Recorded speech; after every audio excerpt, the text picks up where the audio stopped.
is out of line. Let Philadelphia freedom ring and patriotic voices sing. Red, white, blue, never give up. You represent America. Hoping and praying for a brighter day. I listen to my heart and I obey.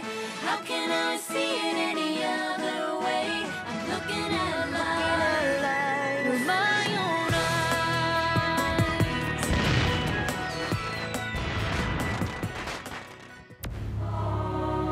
Here are some exciting scenes from today's episode of Liberty's Kids. I think it's some kind of underwater boat that you're going to attack the Redcoats with. Our infant navy can't beat the British on top of the sea, so we intend to strike from beneath. And the target? Admiral Howe's flagship, the Eagle. Sink her, and we break the blockade. If we fail, Howe's brother lands his army and takes New York. I will not aid in the death of British sailors.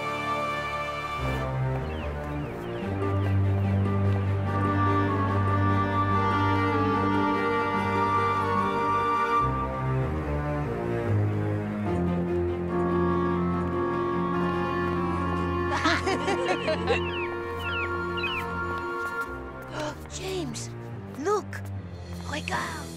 September 4th, 1776. Dear Mother, James, Henri and I find ourselves in New York, and the city is under siege. Lord Admiral Howe has arrived with nearly 30,000 troops, and the wooden walls of his fleet have sealed off Manhattan Island. No help or supplies can reach the colonials from the sea. The rebels, licking their wounds from their devastating defeat on Long Island, are down to only 9,000 able men. Last night, a British officer boasted, Admiral Lord Howe's flagship, HMS Eagle, alone could sink what there is of the splinter fleet fur-built rebel navy. Henri, when will you learn to close a door when entering a room? But I'd only have to open it again when we leave to meet James. A story? James wants us to meet him at the fishing wharf as soon as you're ready. Coming? You're going to be thrilled. A sea monster? In New York Harbor? Sir, that is most unlikely. Maybe not thrilled. Feisty girl, eh? But hear me, lass. I've fished these waters fair and foul more years than the three you been alive, and never seen the likes of this.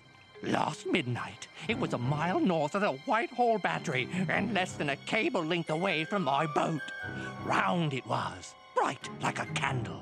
I tried to give chase, but down it goes, a light under the water. And then gone? Like a ghost at dawn. I'd like to rent your skiff tonight. You're not thinking of stalking this seagoing phantom? Oh, James, it isn't real. Are you sure? Because I think I know what its next meal is.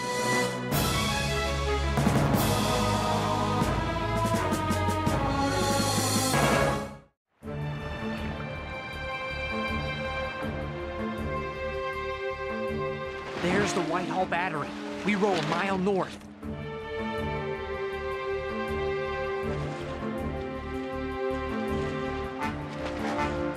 See anything? Yes. Trouble, if we run into a patrol.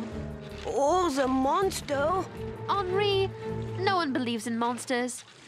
I remind you, this is the 18th century. Oh, but I have heard stories about giant beasts that eat whole ships in one bite. That's more than I can swallow. I think she made a joke. And a joke is what we are. Out here in the middle of... Look! It's the monster! Hey! What are you doing? Let's get after it. After it? Oh, we should be getting away from it.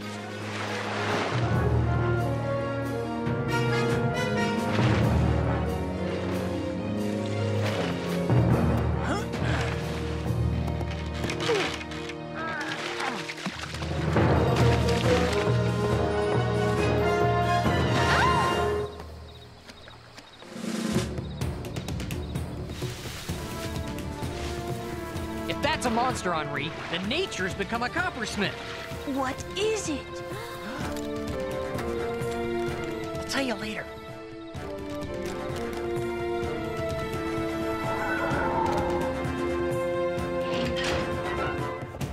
The pump was sticking again. I couldn't surface fast enough. If you must, release the bomb. You'll pop right up and... What did you see? Nothing. Nothing at all. They were watching from the woods. I repeat, what did you see? We saw that. And that is? I think it's some kind of underwater boat that you're going to attack the Redcoats with.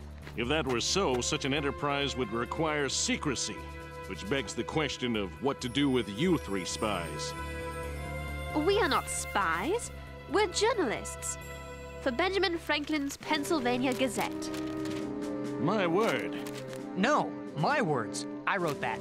And I wrote the grammatically correct article below it. Benjamin Franklin helped convince General Washington that my turtle was an idea worth trying. I'm in his debt. You three may stay, but only if you give your word you'll withhold the story until after the attack. We agree. Now, Mr. Bushnell. David Bushnell, late of Saybrook, Connecticut. James Hiller, Sarah Phillips, and Henri Lefevre. Now, about this attack. Our infant navy can't beat the British on top of the sea, so I intend to strike from beneath. And the target? You won't be disappointed. Admiral Howe's flagship, the Eagle. 64 guns, the most powerful ship this side of the Atlantic. Sink her, and we break the blockade. Keep a lookout for the patrols. There's even more ships since last night. I count 300 hulls.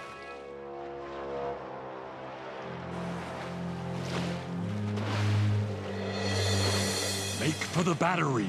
Something up ahead. Halt! By order of the Crown.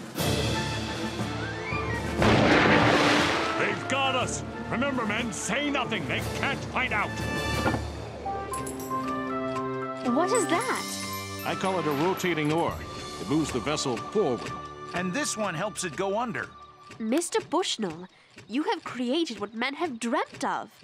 An underwater craft that is practical and safe. My little turtle is all that and more. You see, once under the Eagle, Sergeant Lee will drill a small hole in the hull and attach this underwater bomb. But bombs can't explode underwater. This one can, and when it does, it will send a message to the HMS Eagle that we are a force to be reckoned with. But the soldiers will have no warning. Yes, we are living in strange times. But we are at war, Miss Phillips, and soldiers understand war. There's also pumps, ballast weights, rudder. No end of things to turn, pump, screw, and unscrew. I know there's a lot to learn, Sergeant. I wish we had more time for training. There's another problem, I fear. The Redcoats captured the towboat. They took the crew. I don't think they'll talk, at least not right away. It's all right, General Putnam. They work for Benjamin Franklin. Ah, yes, I've met the boy. A fine show at Bunker Hill in Boston, eh, lad? Yes, sir. This does leave us with a problem. It does indeed, General Putnam. Even if the men don't talk, Hal will know that some plan is afoot. We must strike soon. When can you attack? We need a calm sea and a weak ebb tide, say the night after next. But we'll need another boat to tow the turtle into range. Maybe I can help. Let us do it. 3 youths in the middle of that armada. It's dangerous. We've been in dangerous spots before, sir. We know how to avoid trouble. 3 youths, one of them a girl? They would be ignored as harmless. Besides, I'd only be towing, not actually attacking. And if we're going to report this story, we have to be on the water. What do you have in mind, son? What happened? Sarah, could you please make a sketch of the turtle for the paper? I suppose so. Huh? Listen, we can't let Sarah know this. She'd object. We're supposed to be journalists, not soldiers. We're not supposed to be part of the action. You do not trust her? Sure, I trust her, but she is British. I think we should tell her. Look, we'll fill her in later. For right now, just tell her we're... Observing the British fleet?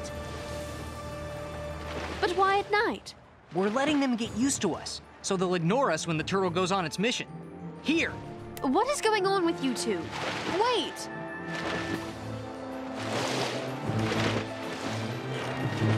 There! They've seen us. What should we do? Fish! Hey, two! I'm coming aboard! What are you doing out here? We are planning to attack and stick you with fish hooks.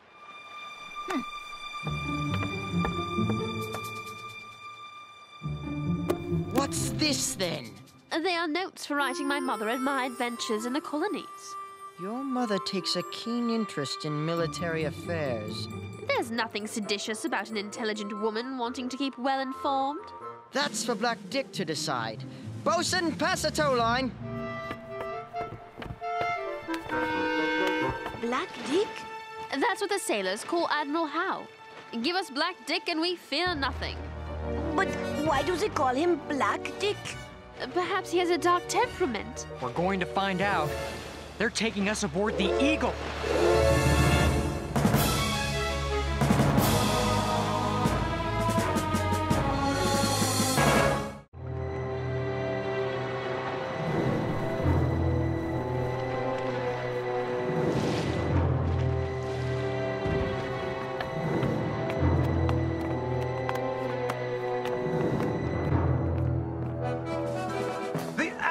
Compliments. You're to escort the prisoners to his day cabin. Very good, sir. This way.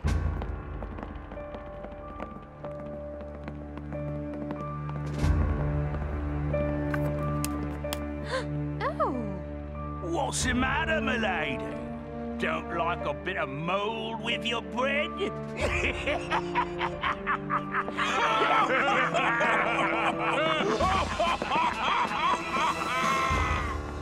As you can see, we plan to control the Hudson River Valley by holding Montreal on the north and New York to the south, cleaving the colonies in two. Divide and conquer. A sound strategy, if this were Europe and all pleasant fields and farms, but it's nothing but dense, hostile wilderness. Nature will fight us as defiantly as the colonials. As a colleague observed, you cannot conquer a map. We must first negotiate. Negotiate? With these ignorant rebels? I see you've never met Benjamin Franklin. He may be many things, including a rebel, but his worst enemy would not dare call him ignorant. Don't underestimate the Americans, Captain. They're carving a nation out of wilderness. They claim they were night fishing, sir, but I found this. She said their notes for writing her mother. I trust there's a good explanation for plying restricted waters in the middle of the night. Like we said, we were night fishing, sir. Indeed. Well, you've poked some trouble, young man. Admiral Howe, we're journalists, and we're writing about your fleet. We work for Benjamin Franklin's Pennsylvania Gazette. Benjamin Franklin? Mother sent me to stay with him while she remained in London. Dr. Franklin very kindly taught us to be journalists. And how is my dear friend, Dr. Franklin? Is there anyone the boss doesn't know? He is very well, thank you. Sir, the rebels are planning something. Franklin or not, I don't trust them. My captain is a cautious man, and with excellent reason. I assure you, we are only observing. Just fishing for facts.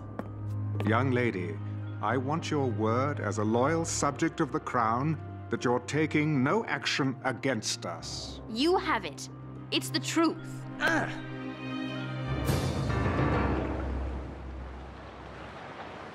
I suppose it is prudent to make friends with the press, sir. Indeed, Captain. Oh, I did not think we would ever get off that ship and complete our mission. Our mission, Henri? You mean gathering facts? What else? You mean, what else aren't you and James telling me? You two have been acting odd all night. What is going on? We're going to tow the turtle and be part of the attack. What? I wanted to tell you right away. Thanks, Henri. I guess you're upset? No, I'm not upset. I'm livid. I gave my word to Admiral Howe. You have made me a liar. I've never lied in my life. Never? How could you betray me like this?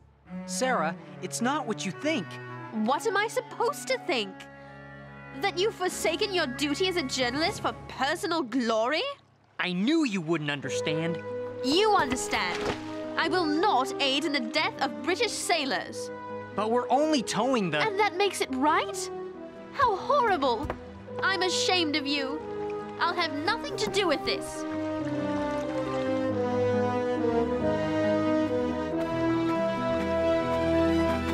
Am I your prisoner, Mr. Bushnell? Of course not, but I must insist on your being my... Guest? Only until after the attack. Please, Sarah. Maybe if you promise not to tell any... You've already made a liar out of me once, Mr. Hiller. That is enough for one night. Ugh.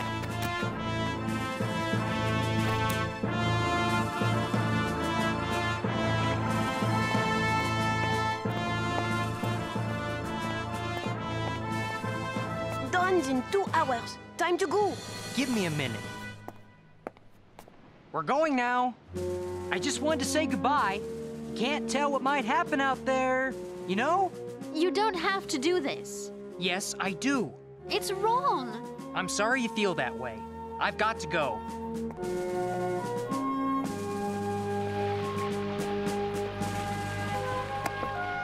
Guess I won't need this tonight. Not unless you want a beacon to alert the British. It'll be dark, but the foxfire moss inside will provide light enough to read the depth gauge. Looks like you'll get your story firsthand tonight. Best of luck for all of us.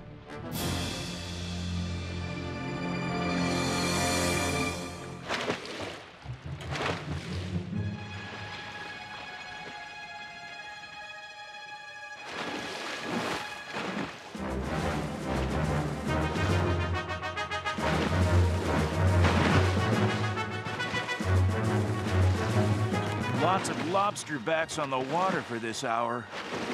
I wonder if they know what's happening. We're here!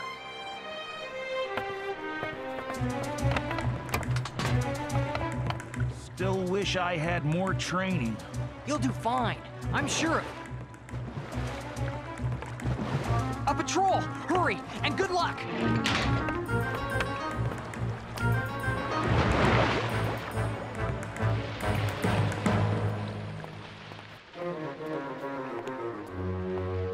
The time passes slowly, doesn't it? It does indeed, Miss Phillips.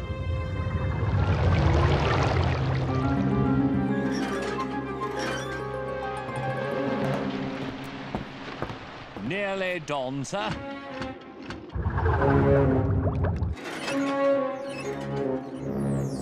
By heaven, I know where I'd rather be. Why aren't you? Why hastily train someone else to lead the attack? The turtle calls for limbs stouter than mine. I lack the strength and endurance.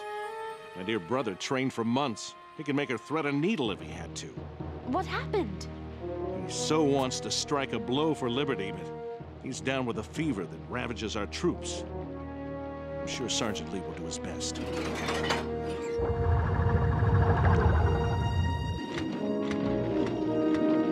A little bit up. That's it. Steady now. Steady. Come on. Stop!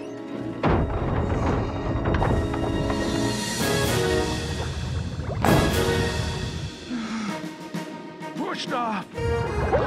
Current's strong. Must fight it. Lee's air supply is going to run out. Where is he? The bomb should have exploded by now. Something's wrong. Please get out of the boat. You said that something was wrong. I want to help my friends, but I can't do it alone. Air! Giving out! There he is!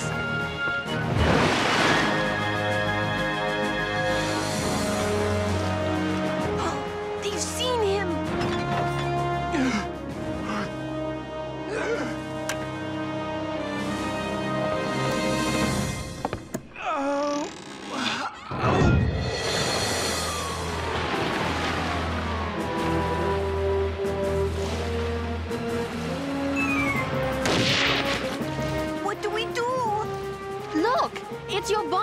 emotional. They're going to be captured. Shoot at the bomb. Blow it up. That'll send them running and loosen that dreaded blockade. Signal the fleet. Cut anchors and drift with the tide. But that will loosen our blockade, sir! Until we know what and how many we're up against, I won't risk the fleet. Recall the longboats! They're cutting their anchors. And their longboat is turning away. Your friends are safe, Miss Phillips. I just wanted to thank you for what you did out there, and also to say I'm sorry. I should have told you the truth. I was wrong not to. Yes, you were. And it hurt. I just didn't know which side you were really loyal to. Whichever one it may be. Nothing would change my loyalty to my friends. Thanks to you two, my turtle will live to fight another day. I'm afraid it'll be without us, sir. A wise lady has reminded me that good journalists record events. They don't make events.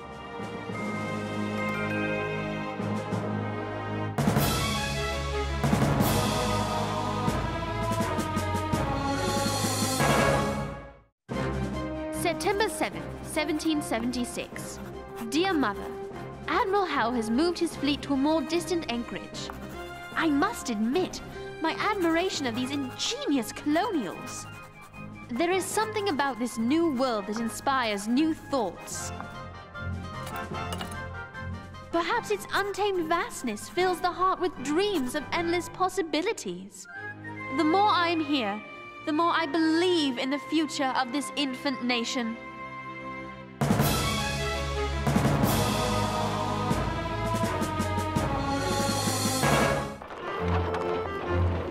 Look at this! Jams! And jams! And more jams! Oh, and rock candy! Moses and I will starve while you're in France.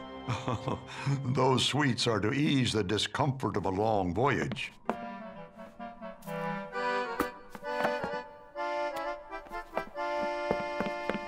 If you try to ship out with our peach jam, you'll have to get past me first. Congress won't be happy if you delay their most important statesman. They would understand if they knew how good this jam tastes. You're probably right. But they have asked Dr. Franklin to try to enlist France in the American cause. Right now, we Americans stand alone in the world. We must acquire allies, or the revolution is doomed. Promise me you'll bring back some French pastries. I'm worried about him. After his last voyage, he swore he'd never cross the Atlantic again. 70 is very, very old. At his age and in his health, who knows if he'll survive the trip? There!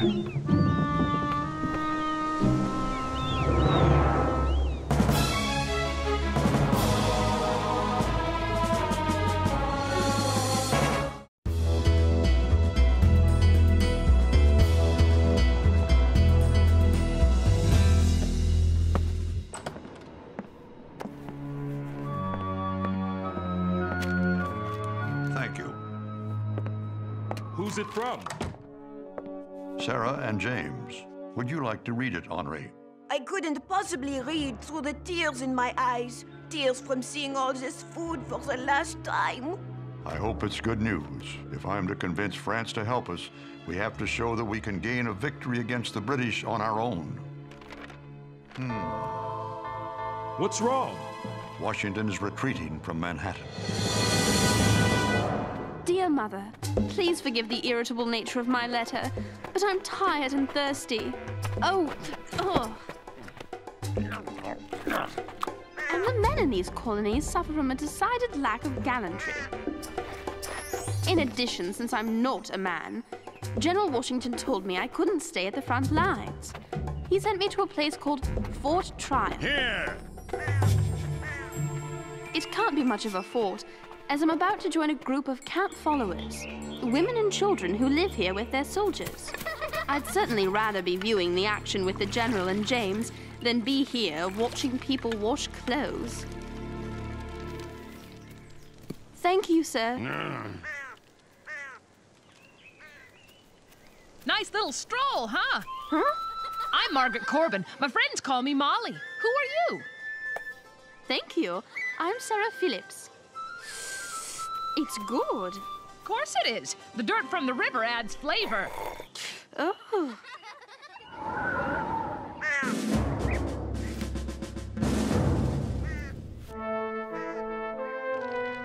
I've been General Washington's secretary for months now, and I've never seen him so discouraged. All we need is a victory, and I know the general will deliver it. He's the most decisive, commanding man I've ever met. Lieutenant Harrison, I need you now. Commanding is right.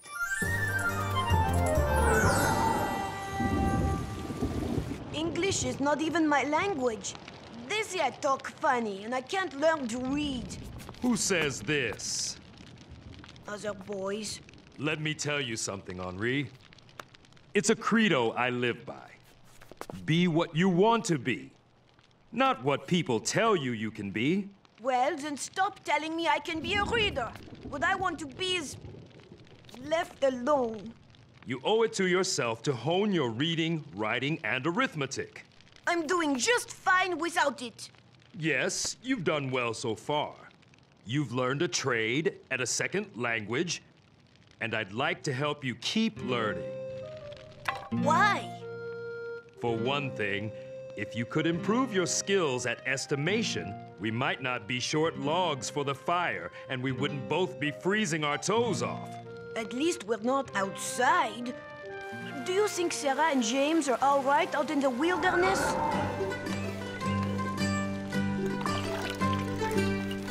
Rosemary, stop wiping your nose on my dress. Ouch! This is ridiculous. I'm out in the middle of Fort Nowhere, fishing for trousers. You're not the only one who didn't want to come here. Oh, hello, Molly. After my husband John enlisted, he was about to leave our place in Pennsylvania. Know what it's like to be a woman living alone in the wilderness? I'm sure I don't. In that wild country, I wouldn't even have been able to feed myself. Hey, Maul. What's for supper? Some kind of shirt soup? Better than raw squirrel or whatever it is you got stuck in your beard. Ah, you leg puller. Raw squirrel. It's probably raccoon. It's amazing the way you keep your optimism in a place like this. Dearie, when I was 5, my daddy was killed and my mama kidnapped. I never saw her again. If that didn't ruin my life, I'm sure not gonna let this do it.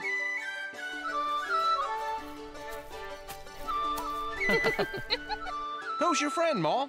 Sarah. She's English. Well, we won't hold that against her. This is John. He's a matras. Cleans and loads the cannons. I'm mighty proud of him. One reason I don't mind working so hard. We can't have the man loading the cannon wear dirty drawers, can we? What kind of cannons are they? Pennsylvania 6-pounders, right up there on the brow of that hill. We protect the northern approach to Fort Washington. Those beauties will make things plenty tough on the lobsterbacks. I beg your pardon for the slight, Sarah. Never mind. I quite understand. Ignore him. John just doesn't like red. Sure am lucky he married me. Don't let her fool you, Sarah. I'm lucky she married me. It's not like I had lots of choices. It was either him or Squirrel Beard over there.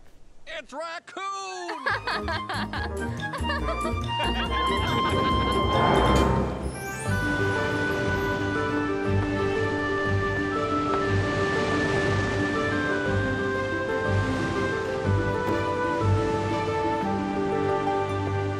Dr. Franklin, the only thing you'll catch with a line that thick is influenza.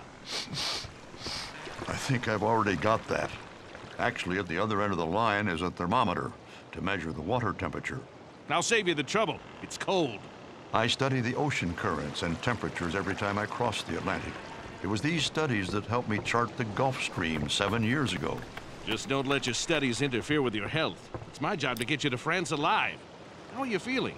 I'm not sleeping well in these rough seas, and the food, particularly the salt beef, is tough on 70-year-old teeth. But the fresh air seems to do me some good. However, I'd prefer to avoid the frequent baths. Gentlemen, I have surprising news. The British have begun moving back to Manhattan. I suspect they're mobilizing to attack Fort Washington. Our last stronghold in Manhattan. It houses some of our finest troops and a large amount of our armaments and ammunition. This fort and its outposts are critically important to the war for both sides. Sarah's at one of those outposts. Yes, your friend who wanted to see action is about to get her wish.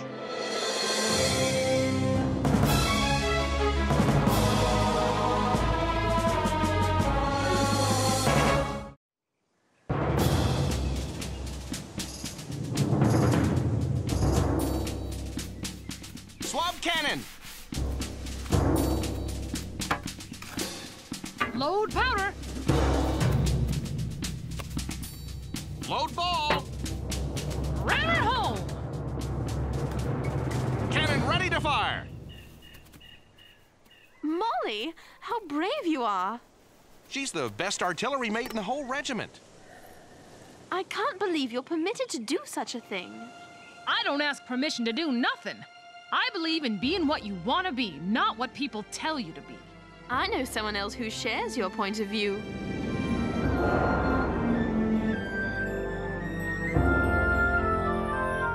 Je ne connais pas les mots. I can't read the recipe. I'm starved to death. Who is there?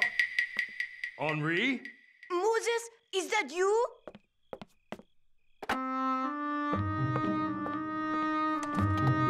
What's wrong, lad? Nothing's wrong. Come on, son, tell me. When you didn't come back, I tried to make dinner from the notes you left me, but I couldn't measure. Oh, you're teasing me now. And there's lots of words I don't understand. Hey, you're the one who's teasing me. Oh, you were late on purpose. You knew I wouldn't be able to make myself food. I could have starved. Somehow, I think you wouldn't have starved. But reading and measuring are important things to know. Have you changed your mind about learning them? Yes, even if other fellows don't think I can. But not right away. Why not? Because I'm too hungry. First, a late supper, then a late lesson.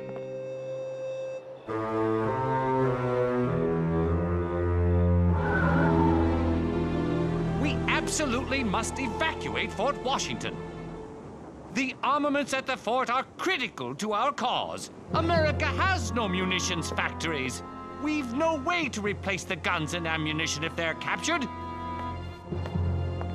General Washington, I strongly disagree with Colonel Reed. I'm confident we can hold the fort. If we can hold it, we should hold it. Sir, General Greene would risk over 2,000 of our finest troops. We've already lost too many to disease and desertion. I don't have the stomach to lose any more. We're in a war, Joe. We're bound to lose men. If you haven't the stomach for it, get another job. I stand by my recommendation to hold the fort. General Greene's right. We must fight. Excuse me. Sirs. Sir, this hesitation to evacuate is nothing short of reckless. Forgive me, but you must make up your mind.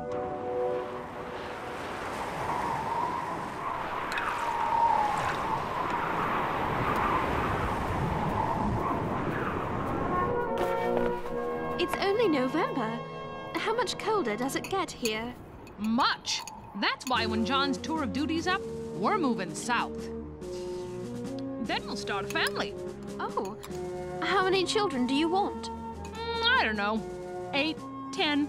Oh, my. John's a good man. He'll make a fine father. Probably a tired one, too. I miss my family terribly. But being around people like you makes my stay here so much easier. Here now. I'll make it easier still.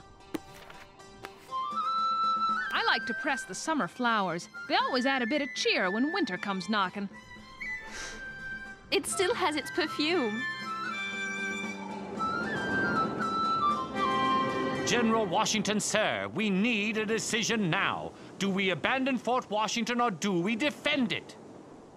General Greene, as you are the officer most familiar with the situation, I leave it to you to give such orders as to defending Mount Washington as you judge best. I appreciate your confidence in me, sir. So, General Howe demands that I surrender this fort over to you British. Please repeat the following to your commander. Give me leave to assure His Excellency that, inspired by the most glorious cause that mankind ever fought in, I am determined to defend this post to the last man.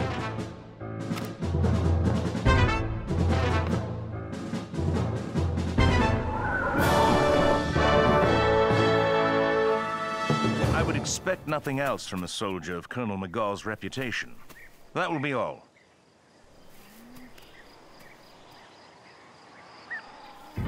Gentlemen, I am resolved to crush the rebels into dust.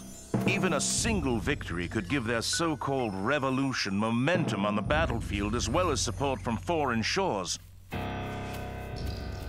Especially France.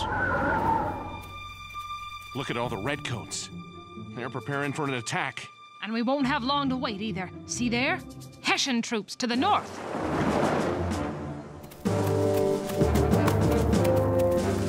Hessian mercenaries!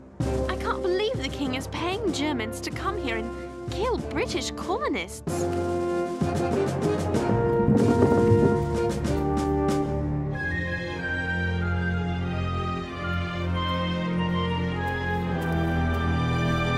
General Washington's not going to evacuate the fort after all, is he? He's worried that it may not be as strong as we think. He wants to inspect it in person. Why does he keep changing his mind? The British have begun their attack! Like it or not, we have lost our opportunity to evacuate the fort. With this 6-pounder, we might be able to hold off the Hessians, but not the King's Navy.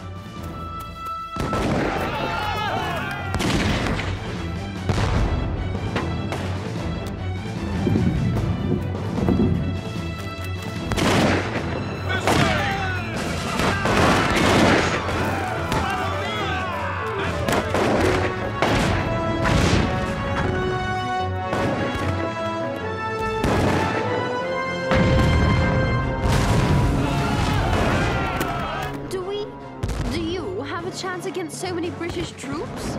No, we'll have to make a run for Fort Washington. John! John! Oh, John. My love. Molly? Keep firing. If we can't hold this position, you won't have the Corbins to blame.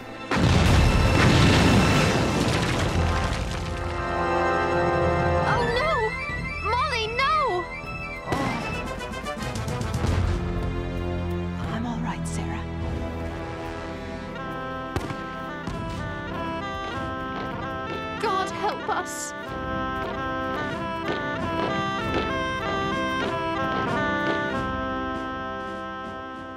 Fort Tryon has fallen. There's nothing we can do for those poor souls. Please let Sarah be all right. General! They're raising the Union Jack over Fort Washington! That's it, then. General Howe has prevailed. This is a most unfortunate affair and has given me great mortification, as we have lost not only 2,000 men, but a good deal of artillery and some of the best arms we had. Sir, the men panicked.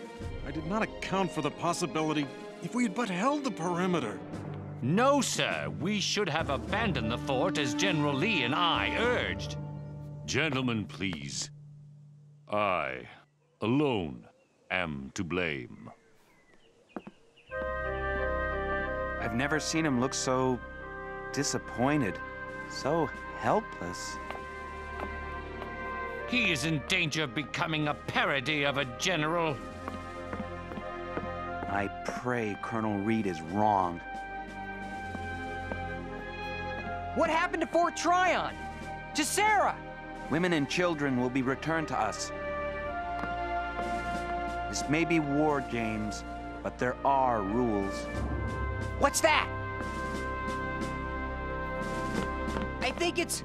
Yes, it is! The camp followers from Fort Tryon!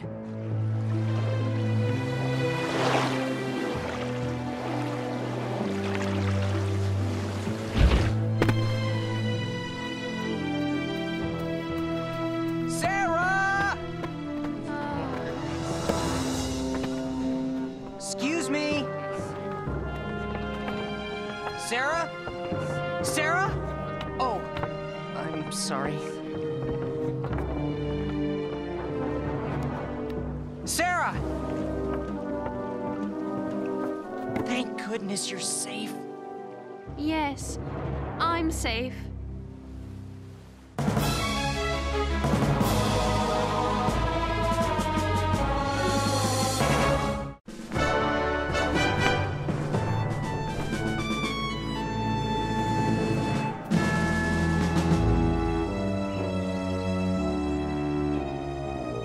How can we continue the fight after this?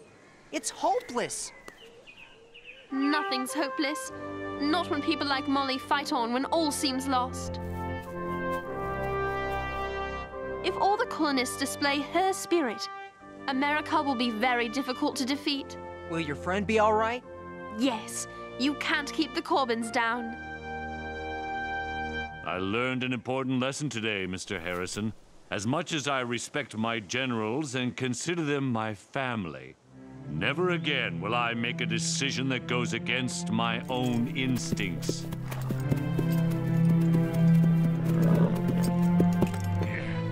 A disaster like this battle must never happen again. We must prevail in our fight for freedom. We will prevail in our fight for freedom. Maybe with the spirit of George Washington. And Captain Molly, and Ben Franklin, and so many others. All isn't lost after all.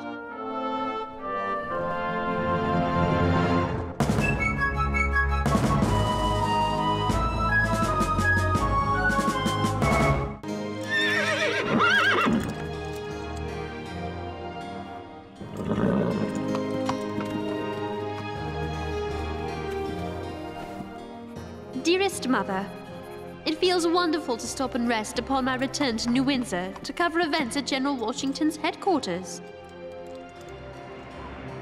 I just left James and Henri in Newport, Rhode Island.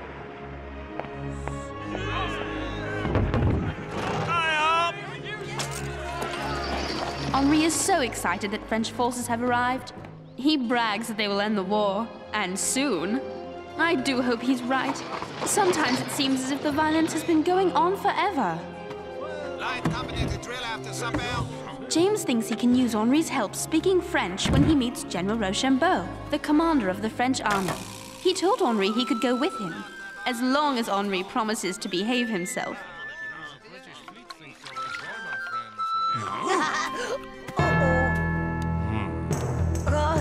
Excusez-moi! Excuse me! Whoa!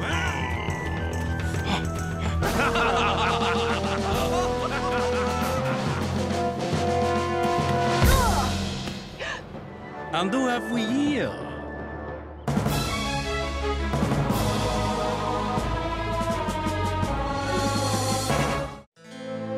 Henri, what are you doing? Paying tribute to the pastry of my homeland.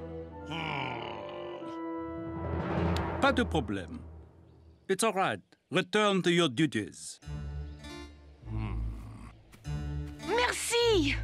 So, you are French? Oui! Is this young man a fellow journalist, James? My apprentice. and he humbly apologizes for his actions, sir. An apprentice who speaks French? Perhaps he might be interested in reporting firsthand how the British fleet has our navy blockaded in the harbor? Would I? I mean, oui, mon général. I've been waiting for a chance to prove I'm as good as James. I guess he deserves the chance, General. I will make arrangements immediately.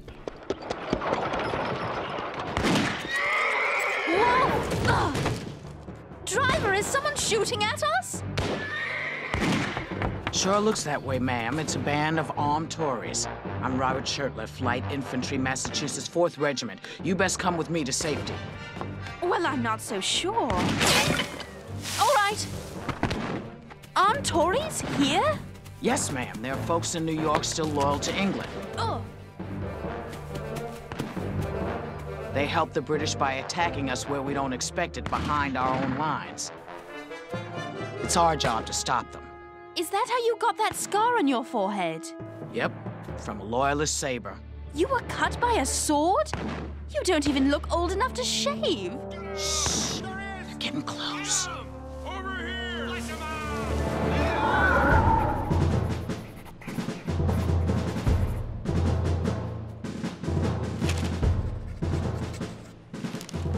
General Rochambeau, sir, how do you like America? It is not what I expected. Why, you don't even have a centralized government. Your Congress can only suggest what the state should do. Your treasury is empty, your military supplies are nearly exhausted, and the local citizenry is hungry. I know. Even General Washington is upset that his soldiers must take food from citizens to feed themselves. But I'm sure he'll think of something. He already has. The general sent Colonel Laurent to France to beg for more gold, guns, and gunpowder. Why would he send Colonel Lawrence when Ben Franklin is already there?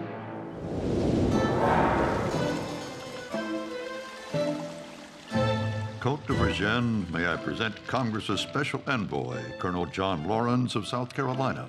Bonjour, Colonel. And good day to you, sir. Dr. Franklin has told me of how unfailingly the French Foreign Minister of Finance has supported our cause. I wish I could do more. You can do more. Colonel Laurent, while you were journeying here to France, we graciously agreed to give America a gift of 6 million livres. You should congratulate Dr. Franklin. Sir, you mock me. We need 25 million livres, otherwise I fear that the sword I now wear to defend France as our ally, I may be forced to draw against France as a British subject.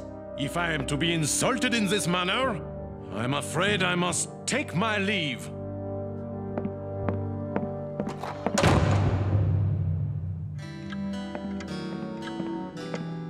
Monsieur Virgin, a message has just arrived from Chevalier de la Luzerne.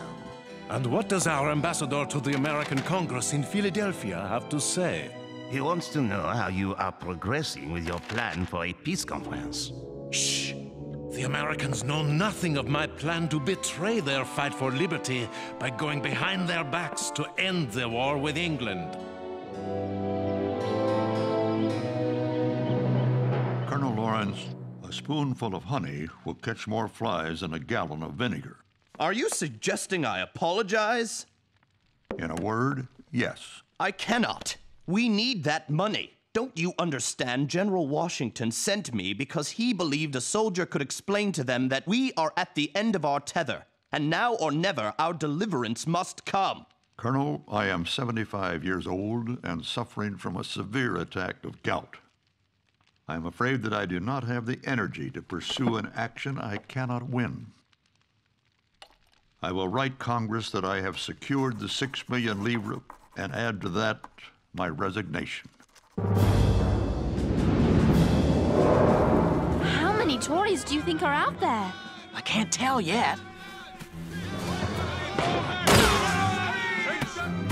The Tories are right behind us, Robert.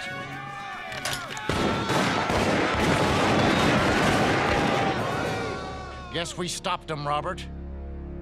Robert!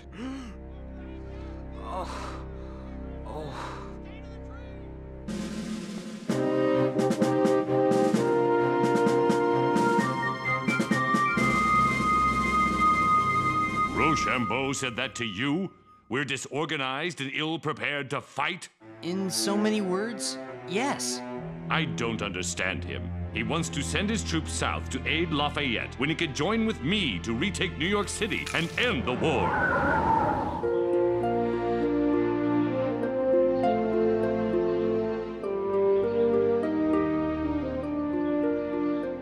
Robert, you've got to let the doctor examine you. The shot is still in your shoulder. I don't want any doctors operating on me. I've seen too many men die after surgery. I'll handle it myself. I don't know what your story is. Treating your own wound? I don't know if you're brave or foolish.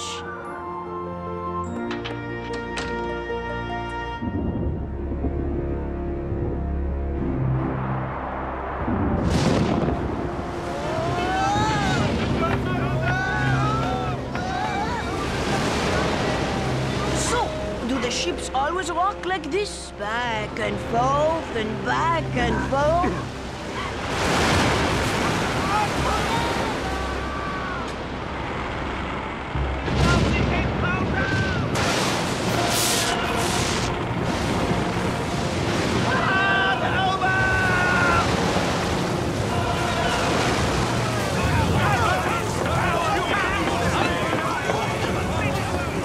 Smartly! Report!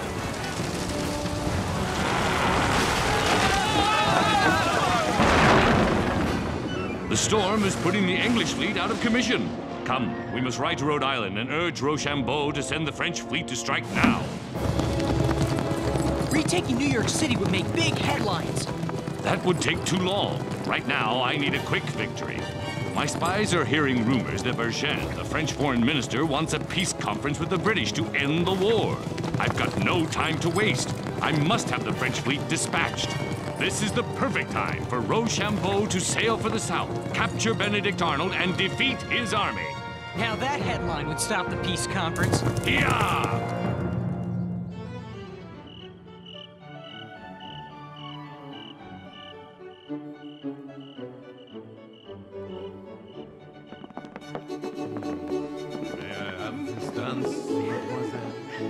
French officers are so gallant. I too am aware of the rumors that de Vergennes wishes to make peace with the British. Then why do you waste 2 days honoring me with these balls? It takes time to properly feed ships for a successful mission. Robert, are you all right? Robert? Hello, is there a doctor out there? Yes, I'm Dr. Barnabas Binney. I was talking to Robert, and all of a sudden he stopped talking and started sweating. Symptoms sound like malignant fever. It's all over the camp. Is he going to be all right? I'll check his heart. What?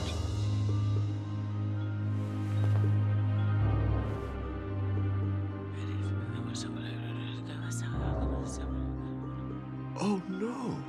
What is it? Is he dying? No, Robert's going to live, but how shall I say this? Robert isn't a he. He's a she. What?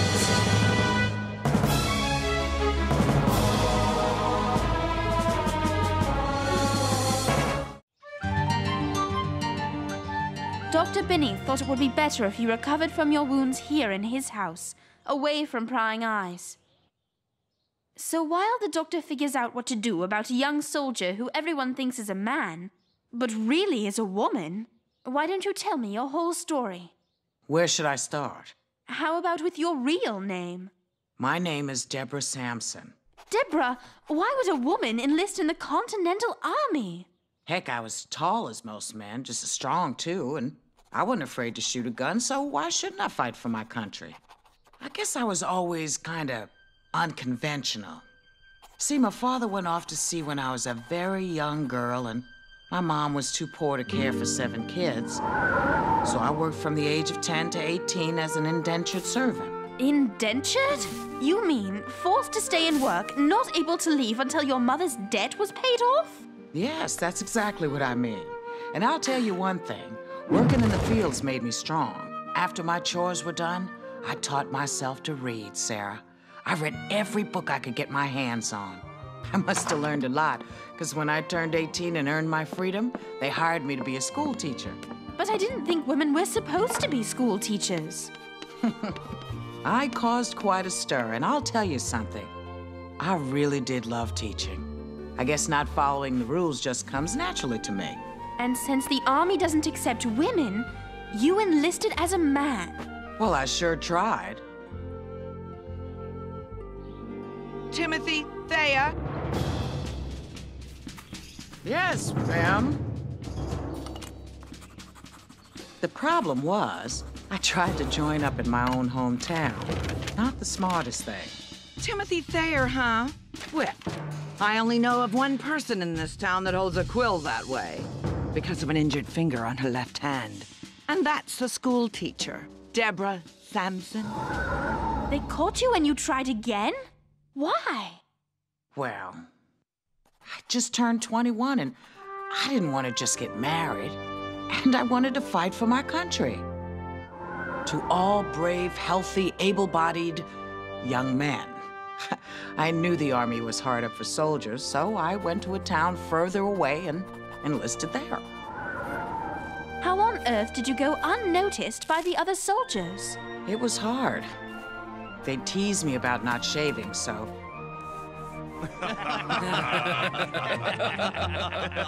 I told him I was just too young to grow a beard. Your story is amazing!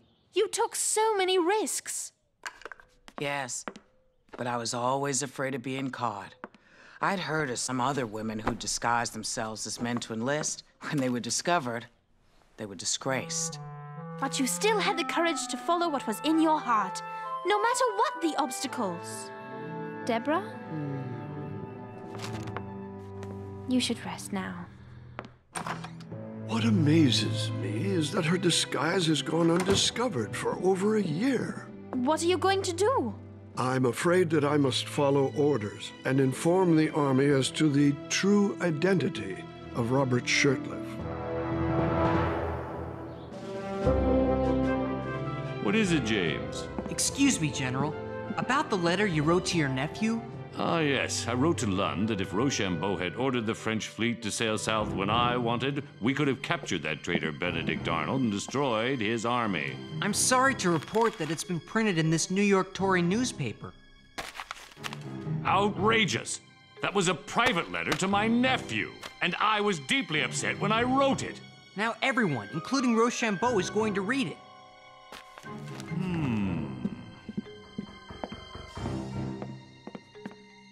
I will write Rochambeau an apology for my blunder.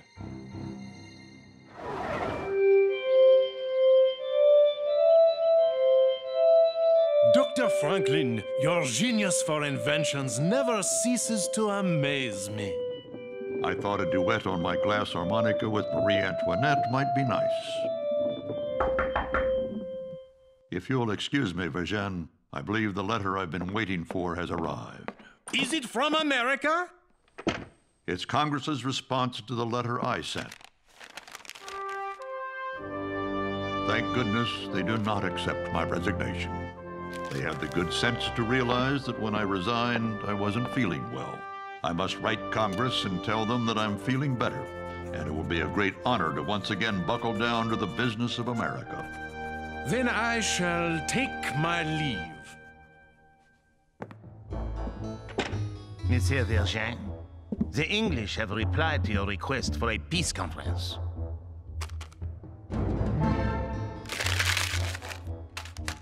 There will be no peace conference. The English refuse to attend. Why? Because King George considers it to be a matter solely between England and her colonies. That is the end of it.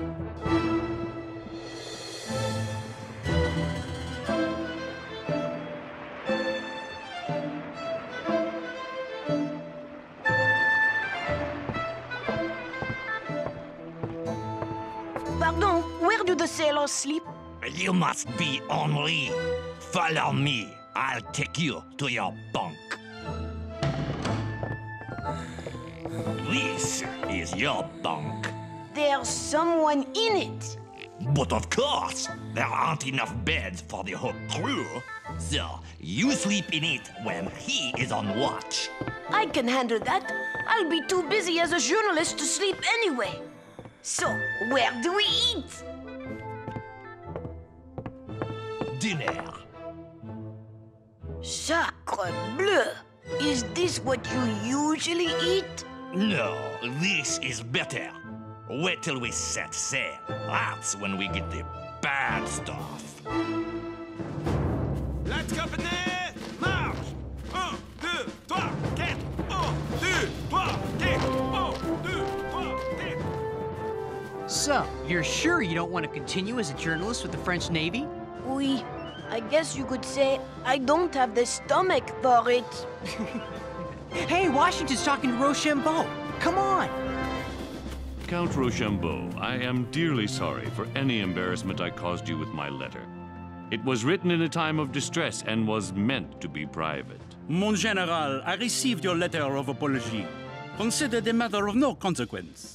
Thank you, sir, but I must persist. Have you given any further thought to my suggested plan of attack? General, I have indeed considered your plan, and am now ready to join you in an attack on General Cornwallis in New York City. Boy, Sarah missed a really good story.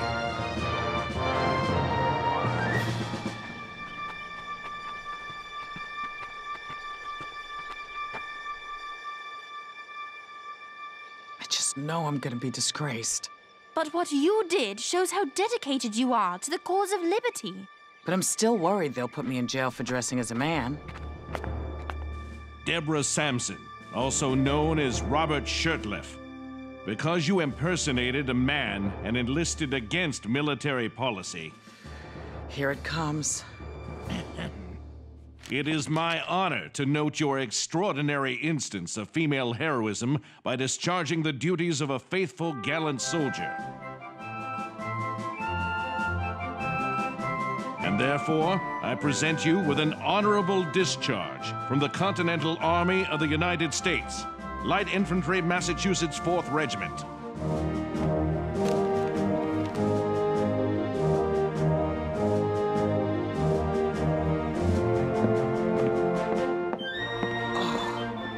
For a minute there, I thought I was in a heap of trouble. Except you showed the whole nation what you are capable of.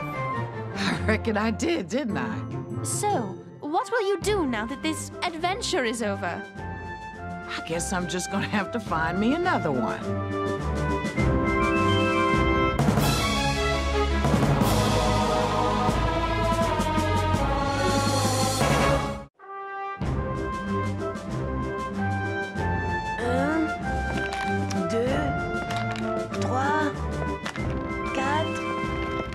Another letter to your mother? Yes. I just had to tell her how impressed I was with Deborah Sampson. I'll tell you, she impressed me, leaving that shot in her shoulder. It's more than that. She made me wonder, if a woman can find a way to serve as a soldier, why can't she enjoy the same rights of citizenship that men have? Why can't this whole country be unconventional? I mean, aren't we already rebels? Henri, what are you doing? If I couldn't be a journalist, I wanted to show you I could be a printer, all by myself. That's great. Now you could show us how you could clean up. All by yourself.